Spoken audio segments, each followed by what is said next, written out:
আমি ইতিমধ্যেই অসংখ্য এনজিওর সাথে কথা বলছি। আগামীকাল ওয়ার্ল্ড ব্যাংকের সাথে সকাল 10টায় আমার বৈঠক আছে। তারা $60 মিলিয়ন ইনভেস্ট করবে সুন্দরবনের জন্য। $260 মিলিয়ন তাদের একটা ফান্ড আছে। সুন্দরবন অঞ্চলের জীবন জীবিকা, সুন্দরবনের সুরক্ষা, ইকোসিস্টেম সুরক্ষা, সুন্দরবনকে আরো লাইভলি করার জন্য তারা এই উদ্যোগগুলো নিচ্ছে। বিশ্ব সম্প্রদায় আমাদের টাকাগুলো দিচ্ছে। যারা এখানে এনজিওতে কাজ করছে তাদের দায়িত্ব হচ্ছে এইগুলো যেন সঠিকভাবে ব্যবহার হচ্ছে, সঠিকভাবে মূল্যায়ন হচ্ছে। তাহলে কিন্তু আমাদের এই মানুষগুলো ভালো থাকবে।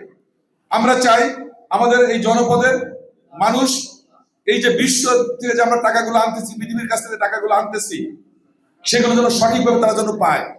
এরা দেখা গেছে কিন্তু রাজনৈতিকভাবে দুর্বৃত্তায়নের কারণে এই উপকূলের টাকা নিয়ে পাহাড়ে খরচ করা হয়েছে, কিন্তু আসলে পাহাড়ে কোনো কাজ হয়নি। কিন্তু তো আমরা চাই না নতুন করে এই ধরনের কোনো দৃষ্টান্ত স্থাপন হোক।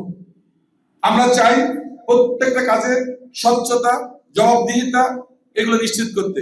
আমাদের প্রত্যেকটা পরিকল্পনার পিছনে 3-4টা আমরা থিম নিয়েছি। 1 নম্বর হচ্ছে ভ্যালু ফর মানি। যে টাকাটা ইনভেস্ট করব তার যথাযথ মূল্যায়ন হতে হবে। আমরা যেখানে ইনভেস্ট করব তার প্রফিটটা আসতে হবে। আমাদের কর্মসংস্থানের সুযোগ থাকতে হবে। সর্বোপরি পরিবেশ বান্ধব হতে হবে প্রত্যেকটা পদক্ষেপ।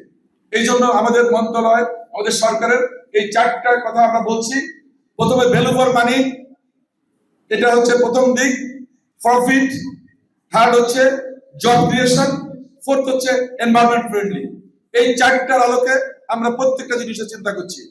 আমাদের মাননীয় প্রধানমন্ত্রীর নেতৃত্বে বর্তমান যে সরকার কাজ করছে, প্রতিটা পদক্ষেপ আমরা চিন্তা ভাবনা করে নিচ্ছি, আমরা চেষ্টা করছি। এখানে সীমাবদ্ধতা আছে, কিন্তু সম্ভাবনা অপরন্ত দ্বার আছে। আমরা যদি চেষ্টা করি তাহলে এখানে পরিবেশ বান্ধব ট্যুরিজম, আমাদের এখানকার যে অর্থনীতি, আমাদের মোংলা বন্দর কেন্দ্রিক অর্থনীতি, এগুলোর দিকে আমাদের খেয়াল রাখতে হবে, যেন কোনো অবস্থায় আমাদের প্রাণ প্রকৃতি যেন হুমকির মুখে না পড়ে। কারণ এটা হলো গুরুত্বপূর্ণ জায়গা। আমাদের এই নদী যে সমস্যা ছিল আপনারা জানেন, আমরা কিন্তু এখানে 24 ঘন্টা ফেরি চলাচল চালু করেছি, যেটা 23 বছর পরে এই জিনিসটা কিন্তু হলো। কিন্তু এর আগে কেউ উদ্যোগ নেয়নি।